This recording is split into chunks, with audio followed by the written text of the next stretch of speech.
Next is radio activity. എന്താണ് radio activity എന്ന് പറഞ്ഞാൽ?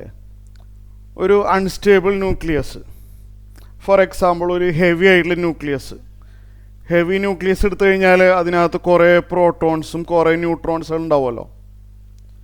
ഹെവി ന്യൂക്ലിയസ് ആണെന്നുണ്ടെങ്കിൽ അത് സ്റ്റേബിൾ അല്ല. അപ്പോൾ അതിൽ നിന്ന് കുറച്ച് ഭാഗം ഇതിൽ നിന്ന് സെപ്പറേറ്റ് ആയി പോവും. മനസ്സിലായാലോ? ചിലപ്പോൾ ഒരു ന്യൂട്രോൺ മാത്രമായിട്ട് സെപ്പറേറ്റ് ആയി പോവാം, അതല്ലെങ്കിൽ രണ്ട് ന്യൂക്ലിയോൺസ് ആയിട്ട്, മനസ്സിലായില്ലേ, രണ്ട് ന്യൂക്ലിയോൺസ് ആയിട്ട് സെപ്പറേറ്റ് ആയി പോവാം. അങ്ങനെ പല രീതിയിൽ ഇത് സെപ്പറേറ്റ് ആയി പോവാം. ഒരു അൺസ്റ്റേബിൾ ന്യൂക്ലിയസ് ആണെന്നുണ്ടെങ്കിൽ, എസ്പെഷ്യലി ഹെവി ന്യൂക്ലിയസ് ആണെന്നുണ്ടെങ്കിൽ, ഈ പ്രോസസ്സിനെ പറയുന്ന പേരാണ് റേഡിയോ ആക്ടിവിറ്റി. ഇതെന്താണ് നമുക്ക് നോക്കാം. ആദ്യത്തെ ടൈപ്പാണ് alpha decay. Alpha decay എന്ന് പറഞ്ഞാൽ എന്താണെന്ന് ഞാൻ പറഞ്ഞുതരാം, ശ്രദ്ധിച്ചിരിക്കുക. Alpha decay in which a helium nucleus is emitted. അതായത് നമ്മളൊരു കയ്യിലൊരു ഹെവി ന്യൂക്ലിയസ് ഉണ്ട്, കുറേ പ്രോട്ടോൺസും ന്യൂട്രോൺസും അടങ്ങിയിട്ടുള്ള ഒരു ഹെവി ന്യൂക്ലിയസ് ആണ് എൻ്റെ കയ്യിലുള്ളത്. ഇതിനകത്ത് കുറേ ന്യൂട്രോൺസും ഉണ്ട്, പ്രോട്ടോൺസും ന്യൂട്രോൺസും എല്ലാം ഉണ്ട്. ആൽഫ ഡി കെ എന്ന് പറഞ്ഞാൽ ഇതിൽ ചെറിയൊരു ഭാഗം സെപ്പറേറ്റ് ആയി പോവാണ്. ആൽഫ റേ എന്ന് പറഞ്ഞാൽ, ആൽഫ പാർട്ടിക്കിൾ എന്ന് പറഞ്ഞാൽ it is the helium nucleus. He24 എന്ന് പറഞ്ഞു കഴിഞ്ഞാൽ രണ്ട് പ്രോട്ടോണും രണ്ട് ന്യൂട്രോണും ചേർന്ന ഭാഗം അല്ലേ? ശരിയല്ലേ? ഈ പോർഷൻ, ഈ ഹൈലൈറ്റ് ചെയ്ത പോർഷൻ ഇതിൽ നിന്ന് സെപ്പറേറ്റ് ആയി പോവാണ്. ഈ ഹൈലൈറ്റ് ചെയ്ത പോർഷൻ നോക്കിയേ, this consist of 2 protons, correct അല്ലേ? And 2 neutrons. അപ്പോഴാണല്ലോ അത് ഹീലിയം ന്യൂക്ലിയസ്. ഇത് ഇവിടുന്ന് അടർന്നു പോയി കഴിഞ്ഞാൽ this is said to be the helium nucleus. കാരണം ഹീലിയം ന്യൂക്ലിയസ് എന്ന് പറഞ്ഞു കഴിഞ്ഞാൽ നമുക്കറിയാം, ഹീലിയം ന്യൂക്ലിയസ് എന്ന് പറഞ്ഞു കഴിഞ്ഞാൽ He24 ആണല്ലോ. 2 പ്രോട്ടോൺ ഉണ്ട് ഹീലിയം ന്യൂക്ലിയസിൽ, 2 ന്യൂട്രോൺസ് ഉണ്ട്. 4-2 അല്ലേ? 4-2 എന്ന് പറഞ്ഞാൽ 2 ആണ്. ഹീലിയം ന്യൂക്ലിയസ് എന്ന് പറഞ്ഞാൽ 2 പ്രോട്ടോണും 2 ന്യൂട്രോണും ചേർന്നതാണ് ഹീലിയം ന്യൂക്ലിയസ്. അപ്പോൾ ഒരു ഹെവി ന്യൂക്ലിയസിൽ നിന്ന് 2 പ്രോട്ടോൺ പ്ലസ് 2 ന്യൂട്രോൺ ഇവിടെ നിന്ന് സെപ്പറേറ്റ് ആയി പോകുന്നു. ഇതിനെ നമ്മൾ പറയുന്ന പേരാണ് alpha particle. This is said to be helium nucleus. ഇങ്ങനെ ഡി കെ സംഭവിക്കുന്നു. This is said to be alpha decay. Okay, ഈ ഡയഗ്രാം വരയ്ക്കേണ്ട ആവശ്യമില്ല. അപ്പോൾ ഇതിൻ്റെ ഫോർമുല എങ്ങനെയാണ് നമുക്ക് നോക്കാം. ഇപ്പോൾ എക്സ് എന്ന് പറഞ്ഞൊരു എലമെൻറ്റ്, യുറേനിയം ആവാം, തോറിയം, അങ്ങനെ എന്തെങ്കിലും വല്ല ഹെവി ആയിട്ടുള്ളൊരു ന്യൂക്ലിയസ് കരുതിയാൽ മതി. Z is the number of protons, A is the atomic mass, A minus Z is the number of neutrons. പഠിച്ചിട്ടുള്ളതാണ്. ഇതിൽ നിന്ന് ഹീലിയം ന്യൂക്ലിയസ് സെപ്പറേറ്റ് ആയി പോവാണ്. ഹീലിയം ന്യൂക്ലിയസ് എന്ന് പറഞ്ഞാൽ മനസ്സിലായാലും 2 പ്രോട്ടോണും പോയി 2 ന്യൂട്രോണും പോയി.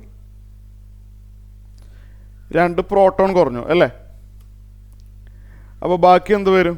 പുതിയ എലമെൻറ്റ് എക്സ് അല്ല, എക്സ് ഡാഷ് ആയിരിക്കും. ഞാൻ എക്സ് ഡാഷ് എന്ന് എഴുതാം. X dash. ഇവിടെ 2 പ്രോട്ടോൺ പോയി കഴിഞ്ഞാൽ പിന്നെ പ്രോട്ടോൺസ് Z-2 ഉണ്ടാവുള്ളൂ.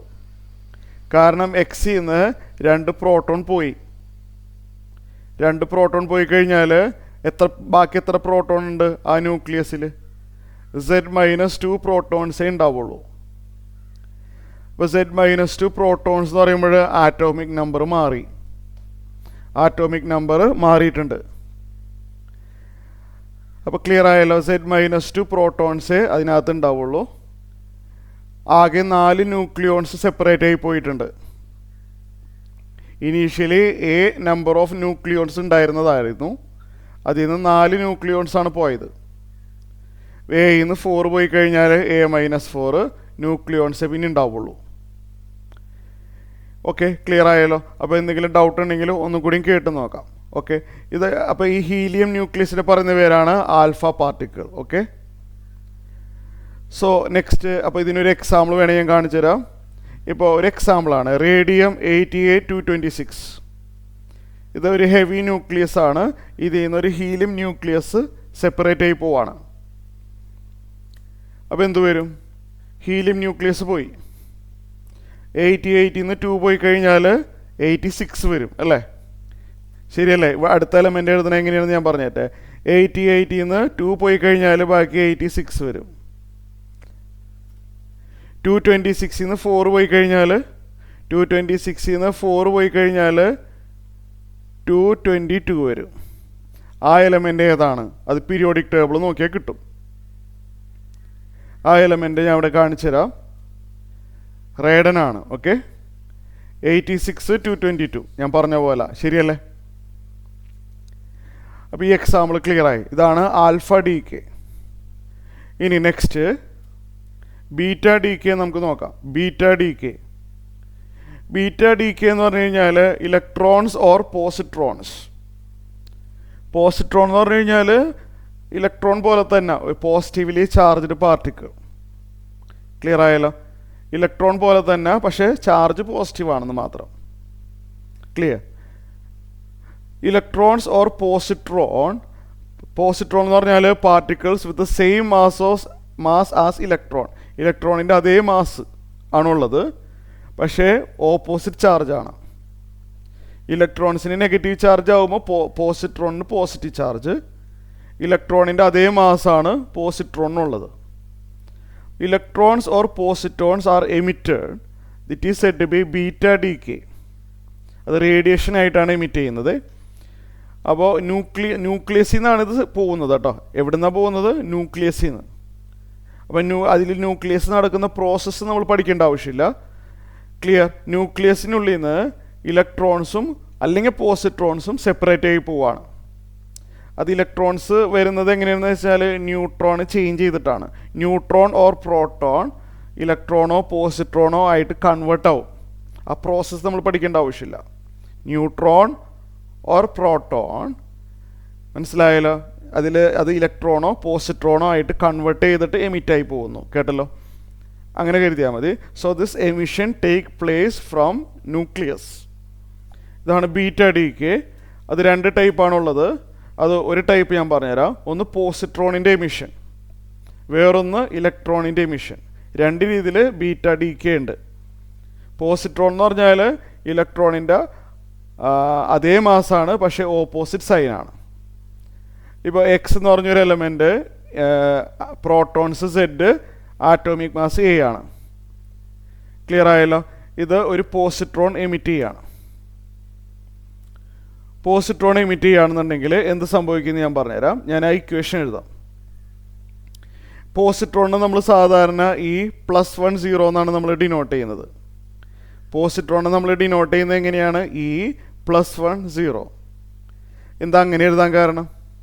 എന്ന് എഴുതാൻ കാരണം ഇലക്ട്രോണിൻ്റെ അതേ മാസ് എന്നുള്ളത് കാണിക്കാൻ വേണ്ടിയാണ് എന്ന് എഴുതിയത്. +1 എഴുതുന്നത് എന്താണെന്ന് വെച്ചാൽ നമുക്കറിയാമല്ലോ, പ്രോട്ടോൺ വരുമ്പോൾ നമ്മൾ 1 എഴുതാം. 2 പ്രോട്ടോൺ ആയി കഴിഞ്ഞാൽ താഴെ 2 വരും. 3 പ്രോട്ടോൺ ആയി കഴിഞ്ഞാൽ താഴെ 3 വരും. അങ്ങനെയാണല്ലോ. അപ്പോൾ നമ്മളിതിൻ്റെ സിമ്പിൾ ഇങ്ങനെയാണെന്ന് കരുതിയാൽ മതി. പോസിട്രോൺ എന്ന് പറയുമ്പോൾ താഴെ +1 എന്നാണ് എഴുതേണ്ടത്. പോസിട്രോൺ വരുമ്പോൾ താഴെ +1 എഴുതണം, മുകളിൽ 0 എഴുതണം. അത് ഓർമ്മയുണ്ടായാൽ മതി. 0 എഴുതാൻ കാരണം മാസ് ഒന്നുമില്ലല്ലോ. ആറ്റോമിക് മാസ് അപ്രോക്സിമേറ്റ്ലി 0 ആണല്ലോ.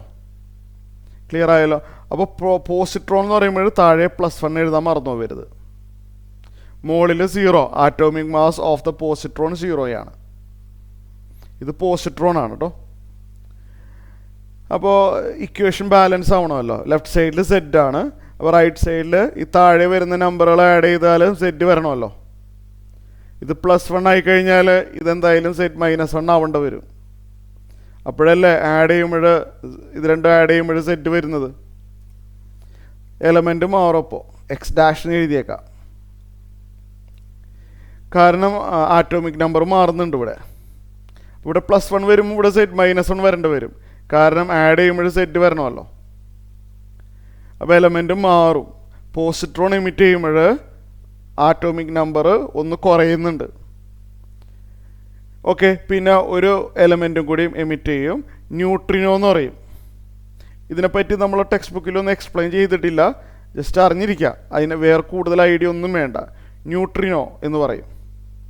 അത് മാസ്ലെസ് ആണ്, ചാർജും ഇല്ല മാസും ഇല്ലാത്തൊരു പാർട്ടിക്കിൾ, സബ് ആറ്റോമിക് പാർട്ടിക്കിൾ.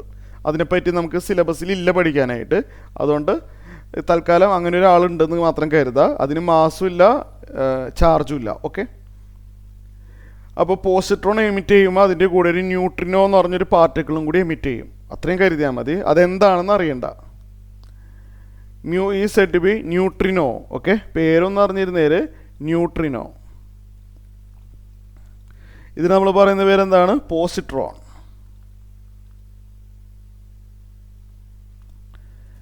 അപ്പോൾ ഇത് ക്ലിയർ ആയല്ലോ.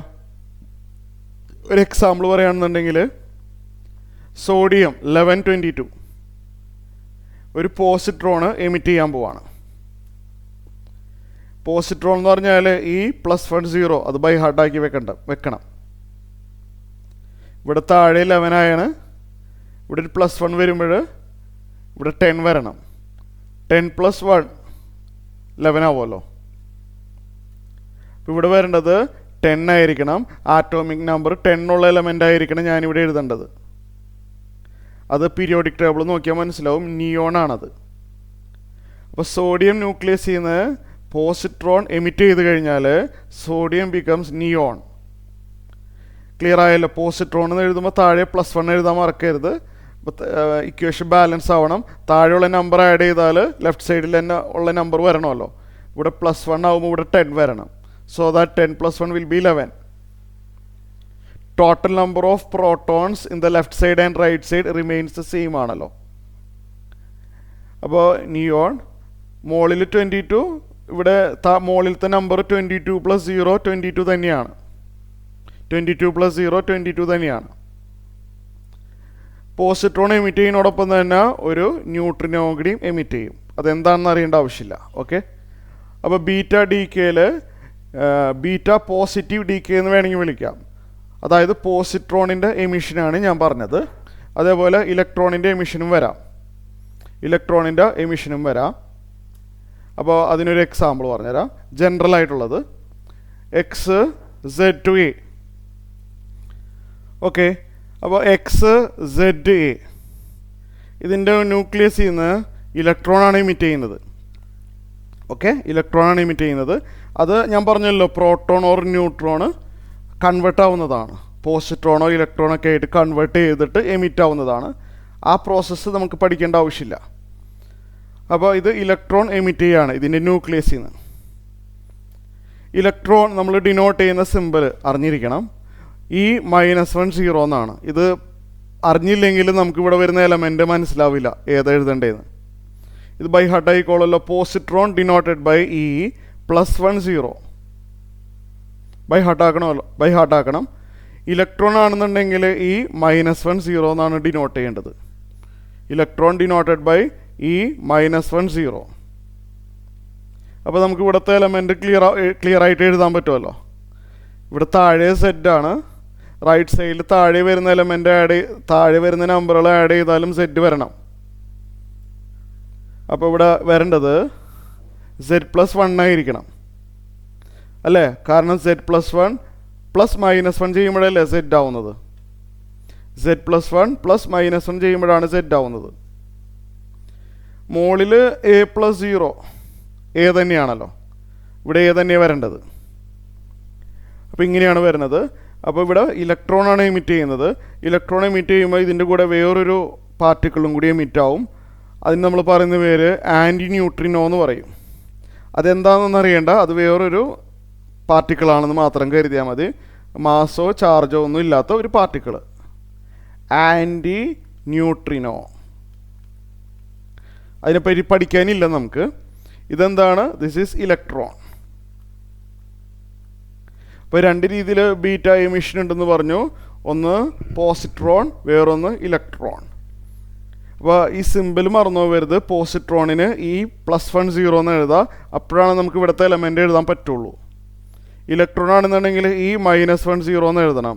അപ്പോഴാണ് നമുക്ക് ഇവിടുത്തെ എലമെൻ്റ് എഴുതാൻ പറ്റുള്ളൂ. ഇപ്പോൾ എക്സാമ്പിൾ പറയുകയാണെന്നുണ്ടെങ്കിൽ ഫോസ്ഫറസ് 1532 ഇത് ഇലക്ട്രോൺ എമിറ്റ് ചെയ്യാൻ പോവാണ്. അതായത് E-10 ഇവിടെ താഴെ 16 വരണം. കാരണം 16 - 1 ചെയ്യുമ്പോഴല്ലേ 15 വരാം. താഴെ 16 വരണം. 16 വരുന്ന എലമെൻറ്റ് സൾഫറാണ് പീരിയോഡിക് ടേബിൾ പ്രകാരം. ആറ്റോമിക് നമ്പർ 16 വരണമെങ്കിൽ അത് സൾഫർ ആയിരിക്കണം. അപ്പോൾ താഴെ ആഡ് ചെയ്യുമ്പോൾ ലെഫ്റ്റ് സൈഡ് കിട്ടുന്നുണ്ടല്ലോ. 16 + -1 15 ആണ്. മുകളിൽ 32 + 0 32 ആണ് അല്ലേ? ശരിയാണല്ലോ. സോ ക്ലിയർ ആയല്ലോ അല്ലേ? ഇവിടെ സൾഫറാണ് ആറ്റോമിക് നമ്പർ 16 വരുന്നത് സൾഫറാണ്. മുകളിൽ 32 തന്നെ വരുള്ളൂ. 32 + 0 32 ആണല്ലോ. അപ്പോൾ phosphorus become sulphur nucleus after emitting electron. Okay. So പിന്നെ ഇതിൻ്റെ കൂടെ അറിയാമല്ലോ ഒരു ആൻറ്റി ന്യൂട്രിനോ കൂടിയും വരും. അതെന്താണെന്ന് അറിയേണ്ട ആവശ്യമില്ല. ബീറ്റ ഡിക്ക് ഇപ്പോൾ 2 ടൈപ്പ് ഉണ്ട്. ഒന്ന് പോസിട്രോണിൻ്റെ എമിഷൻ, വേറൊന്ന് ഇലക്ട്രോണിൻ്റെ എമിഷൻ. ഇനി വേറൊന്നാണ് gamma decay. Gamma decay എന്ന് പറഞ്ഞാൽ gamma decay in which high energy photons are emitted. അതെന്താണെന്ന് നമുക്ക് കൂടുതലായിട്ട് പഠിക്കാനില്ല.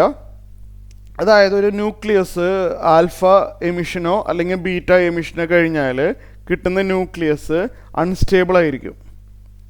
ക്ലിയർ ആയല്ലോ? Beta emission or alpha emission കഴിഞ്ഞ് കിട്ടുന്ന ന്യൂക്ലിയസ് ഇല്ലേ, അത് അൺസ്റ്റേബിൾ ആയിരിക്കും. നല്ല ഹൈ എനർജിയിലുള്ള അൺസ്റ്റേബിൾ ആയിട്ടുള്ള ഒരു ന്യൂക്ലിയസ് ആണ്. അത് സ്റ്റേബിൾ ആകുമ്പോൾ കുറച്ച് ഗാമാറ് എമിഷൻ ചെയ്തിട്ടാണ് അത് ഗ്രൗണ്ട് സ്റ്റേറ്റിലോട്ട് വരുന്നത്. നമ്മൾ ആറ്റത്തിൽ പഠിച്ചിട്ടില്ലേ, ഹൈ എനർജിയിലുള്ള ഇലക്ട്രോണ് അല്ലേ ലോ എനർജി സ്റ്റേറ്റിലോട്ട് പോകുമ്പോൾ അത്രയും എനർജി ഡിഫറൻസിലുള്ള ഫോട്ടോണിനെ അത് എമിറ്റ് ചെയ്യും. ആറ്റം എന്ന് പറഞ്ഞ ചാപ്റ്ററിൽ പഠിച്ചിട്ടുണ്ട്. ഹൈ എനർജി സ്റ്റേറ്റിലുള്ള ഇലക്ട്രോൺ ലോ എനർജി സ്റ്റേറ്റ് അതായത് ഗ്രൗണ്ട് സ്റ്റേറ്റിലോട്ട് വരുമ്പോൾ ഫോട്ടോൺ എമിറ്റ് ചെയ്യും. ആ എനർജി ഡിഫറൻസിന് ഇക്വാലൻ്റ് ആയിട്ടുള്ള എനർജിയുള്ള ഫോട്ടോൺ എമിറ്റ് ചെയ്യും. അതേപോലെ തന്നെ ഒരു റേഡിയോ ആക്റ്റീവ് ഡി കെ കഴിഞ്ഞിട്ട് അതായത് ആൽഫ എമിഷനോ ബീറ്റ എമിഷനോ കഴിഞ്ഞതിന് ശേഷം കിട്ടുന്ന ന്യൂക്ലിയസ് കുറേ കൂടിയും എക്സൈറ്റഡ് സ്റ്റേറ്റിലാണ്. ഇതൊരു എക്സൈറ്റഡ് സ്റ്റേറ്റിലാണ്. ഇതൊരു ഗ്രൗണ്ട് സ്റ്റേറ്റിലോട്ട് വരണം. അതായത് ന്യൂക്ലിയോൺസിനൊക്കെ ഒന്ന് അറേഞ്ച് ചെയ്ത് റെഡിയാക്കി വരണമല്ലോ അല്ലേ? ഒരു അലൈൻമെൻ്റൊക്കെ ശരിയാക്കി വരുമ്പോൾ അതായത് ഗ്രൗണ്ട് സ്റ്റേറ്റിലോട്ട് വരുമ്പോൾ എന്താ പറയുക, ഒരു എനർജി ഡിഫറൻസ് ഉണ്ട്. അത്രയും എനർജി ഡിഫറൻസ് ഫോട്ടോണിൻ്റെ രൂപത്തിൽ എമിറ്റ് ചെയ്യും. നല്ലൊരു എനർജി ഡിഫറൻസ് ആണ് വരാം. എക്സൈറ്റഡ് സ്റ്റേറ്റിലുള്ള ന്യൂക്ലിയസ് ഗ്രൗണ്ട് സ്റ്റേറ്റിലുള്ള ന്യൂക്ലിയസ് ആയി മാറുമ്പോൾ നല്ലൊരു എനർജി ഡിഫറൻസ് അവിടെ വരുന്നുണ്ട്. അത്രയും എനർജി ഡിഫറൻസിന് ഇക്വാലൻ്റ് ആയിട്ടുള്ള ഫോട്ടോൺ അത് നല്ല ഹൈ റേഡിയേഷനാണ്. ഹൈ എനർജി റേഡിയേഷനായ ഗാമാറെ എമിറ്റ് ചെയ്യും. ഇപ്പോൾ ഗാമാറെ എമിറ്റഡ് വെൻ എപ്പോഴാണ് എമിറ്റ് ചെയ്യണമെന്ന് അറിയാമല്ലോ? After alpha decay or beta decay the nucleus will not be stable. It is in the excited state. It is in the excited state എന്ന് എഴുതിയാൽ മതി, stable എന്ന് പറയണ്ട. After alpha decay or beta decay the new nucleus will be in the excited state.